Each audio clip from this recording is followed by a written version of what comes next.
Mesdames, Messieurs, bonjour. Très heureux de vous retrouver ici dans le cadre du Salon d'Agriculture pour cette émission Politique à la ferme. J'accueille Christiane Lambert. Bonjour. Bonjour. Vous êtes vice-présidente de la FNSEA, vous êtes agricultrice. Et face à vous, Nicolas Perruchot. Bonjour. Bonjour. Alors, vous êtes député du Loir-et-Cher et puis surtout, vous êtes l'auteur du rapport Perruchot. Alors, merci, vous avez fait un rapport qui m'a permis d'apprendre que la CGT avait un château. Je ne le savais pas, notamment, mais il y a beaucoup d'autres choses dans ce rapport. J'espère qu'on n'avait pas retenu que ça, parce qu'il y a pas que cela, mais c'est vrai que ça a été une façon d'approcher ce rapport. Alors, vous allez justement nous dire un peu qu'est-ce que l'on peut trouver dans ce rapport d'essentiel. Écoutez, il y a deux grandes parties. La première était le fruit de notre travail initial qui consistait à essayer de comprendre comment fonctionnent les acteurs du dialogue social dans ce pays et comment ils sont financés. On a donc essayé d'élaborer un schéma de financement du syndicalisme. Ça n'a pas été tout à fait facile parce que jusque-là, on avait assez peu de données chiffrées, de bilan, de comptes de résultats.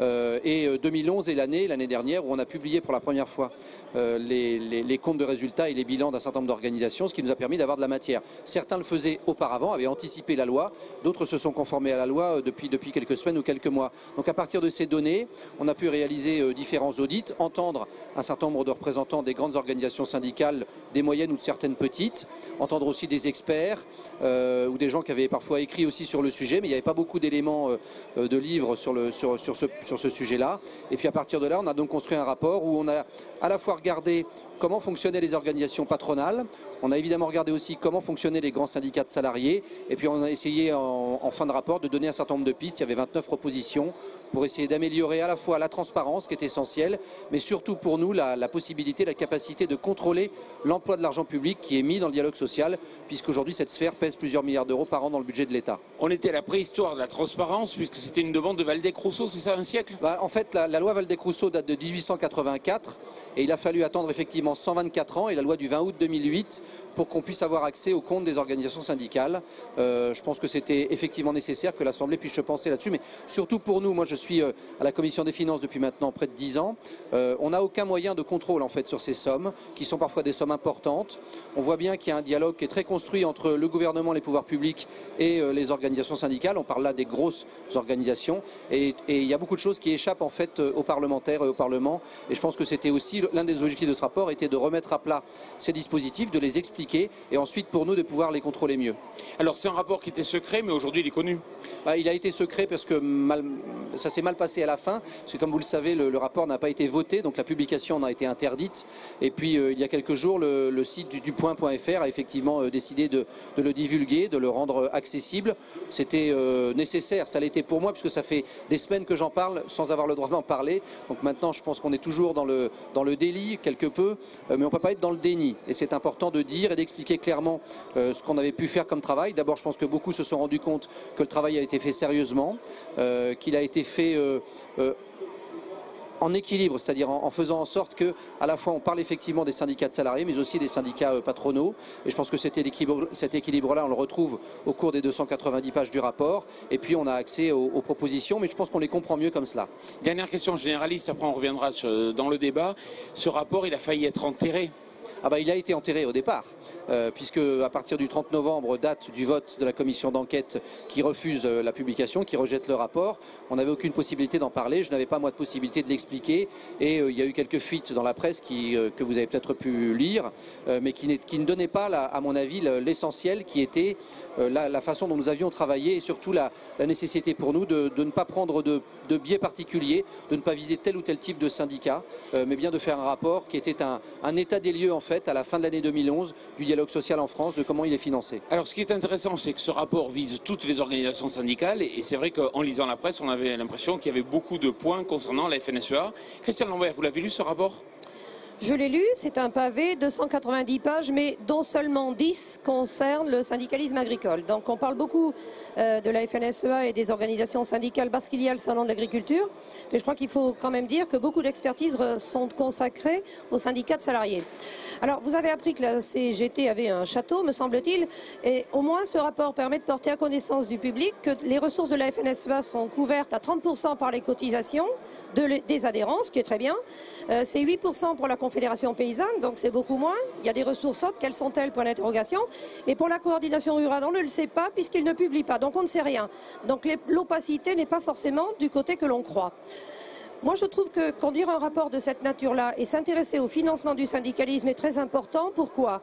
Pour éviter la démocratie directe. C'est important dans un pays d'avoir des corps intermédiaires.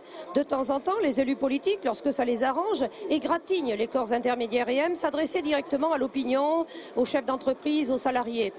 S'il n'y a pas le filtre, la synthèse, le consensus recherché par les organisations syndicales, c'est beaucoup plus difficile de faire fonctionner correctement une démocratie.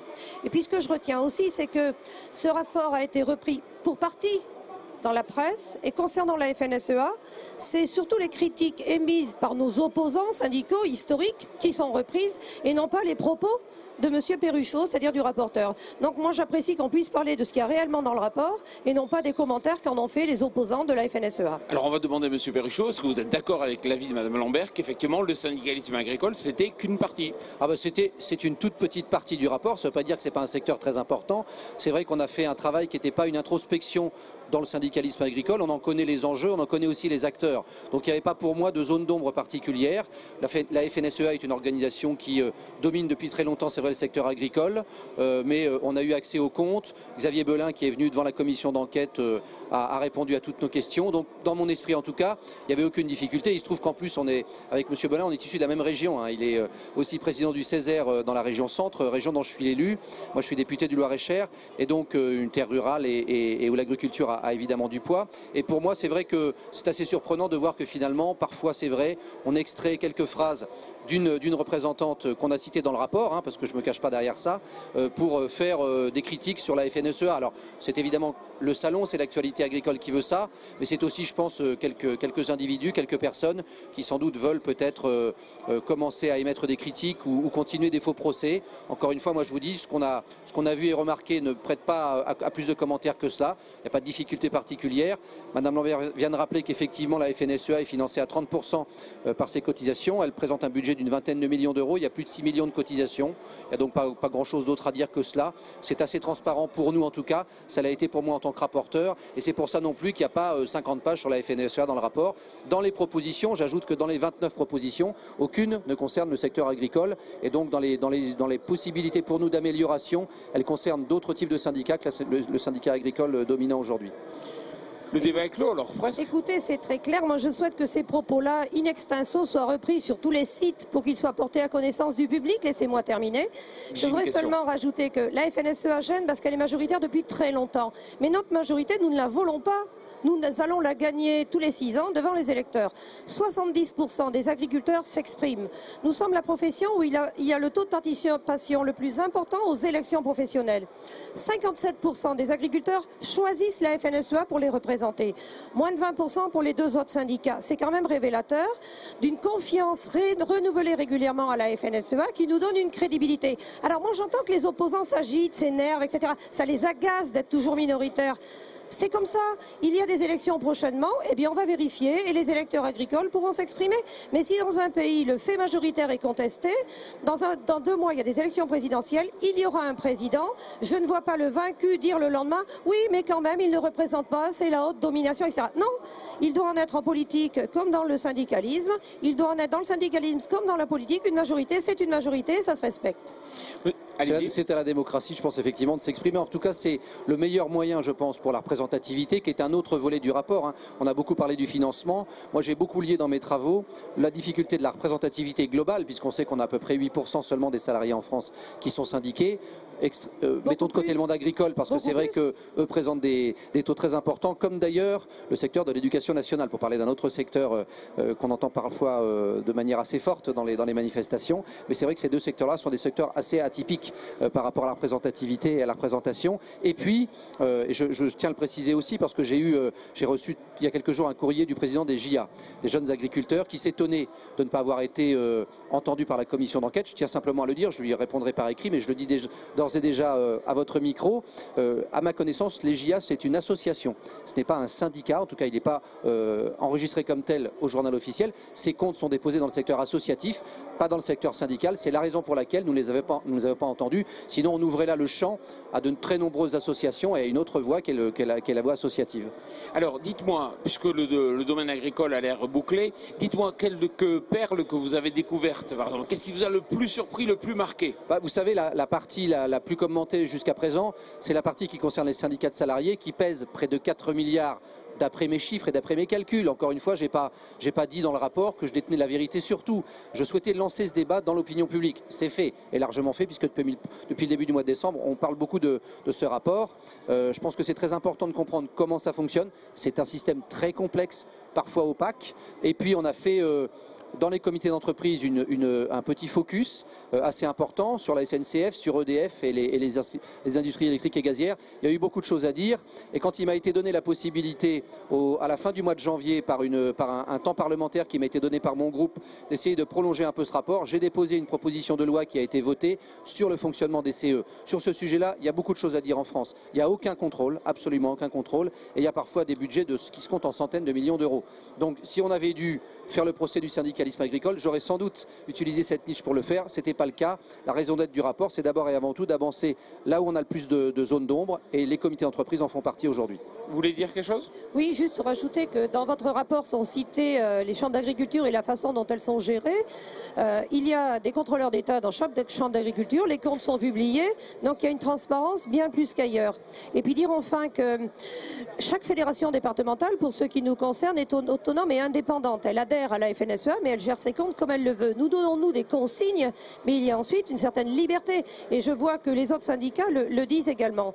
Toute dernière chose, enfin, faut savoir de quoi on parle. Lorsqu'on parle des indemnités des agriculteurs qui exercent des responsabilités, un agriculteur qui est engagé dans une chambre d'agriculture perçoit 35 à 40 euros par demi-journée de temps donné à l'organisation. Ça fait 80 euros par jour.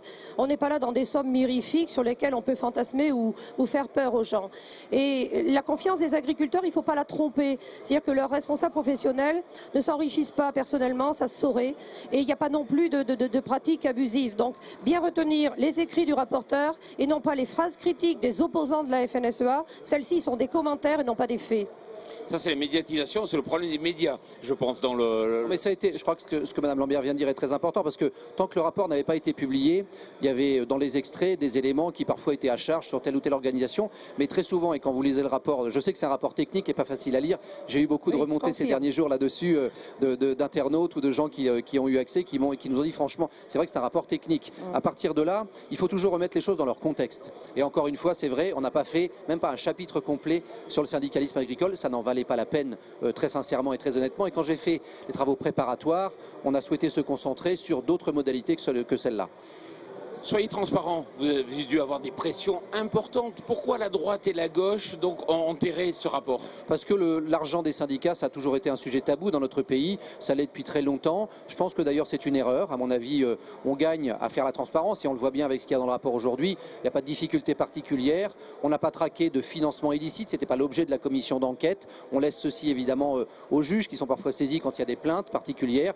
Il y en a dans certains secteurs, on a parlé des comités d'entreprise aujourd'hui, on parle des très gros comités. Il y a effectivement là la justice qui est saisie très régulièrement, mais honnêtement et sincèrement, j'ai essayé d'apporter un peu plus de connaissances dans un système qui c'est vrai est très complexe, mais ça s'explique par l'histoire du syndicalisme. Pas oublier que depuis les années 50, on a divisé par 4 à peu près le nombre de gens qui sont syndiqués dans ce pays, et dans le même temps, on a donné des moyens considérables à certaines organisations qui sont assez peu représentatives. Donc moi, ce que je souhaite simplement, c'est que l'État fasse un effort de transparence pour que les parlementaires puissent mieux contrôler l'emploi de l'argent public qui sert au dialogue social dans ce pays, et qu'on fasse en sorte que les corps intermédiaires, Mme Lambert l'a rappelé, puissent jouer leur rôle concrètement, sereinement et dans une transparence avérée ou plus importante pour certains secteurs qui le méritent.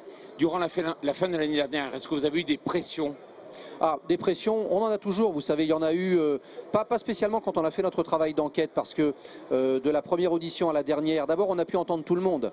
Je voudrais le redire encore une fois, parce qu'on a parfois le sentiment que telle ou telle personne, parce qu'il est très médiatisé, tout le monde est venu, M. Mailly, M. Thibault, M. Chérec, M. Belin, tout le monde a été entendu, Mme Parizeau, voilà, donc on n'a eu aucune difficulté à entendre les principaux responsables des principales organisations. Donc contrairement à un mot d'ordre qui pourrait dire, voilà, tel ou tel n'a pas voulu s'exprimer. Non, la commission d'enquête, pourquoi? Parce que ça permet d'avoir des pouvoirs assez élevés, assez étendus. On prête serment devant la commission. Tous les gens qui sont venus devant moi ont prêté serment, ont dit la vérité, toute la vérité, et j'ai aucune raison de penser qu'il m'ait caché des choses particulières. Ensuite, chacun a peut-être pu interpréter les choses de manière plus ou moins facile, si je puis dire. Il y a des gens qui sont très habitués à s'exprimer, y compris devant la représentation parlementaire, d'autres qui l'étaient un peu moins. Et je pense qu'on n'a pas voulu faire d'ostracisme particulier. On a pris les principales organisations pour essayer de comprendre un peu mieux comment elles fonctionnaient, et on a eu un certain nombre de réponses qui sont dans le rapport.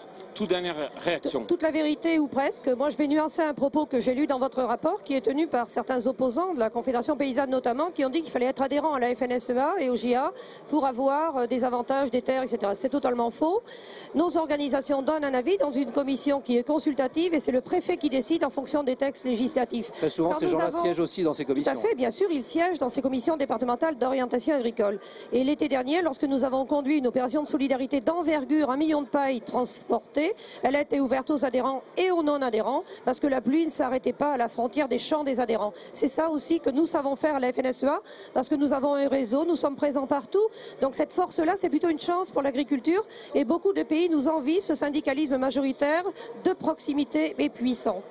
Christiane Lambert, merci beaucoup. Nicolas Perruchot, merci. Merci à vous. Et merci pour votre travail. Merci beaucoup.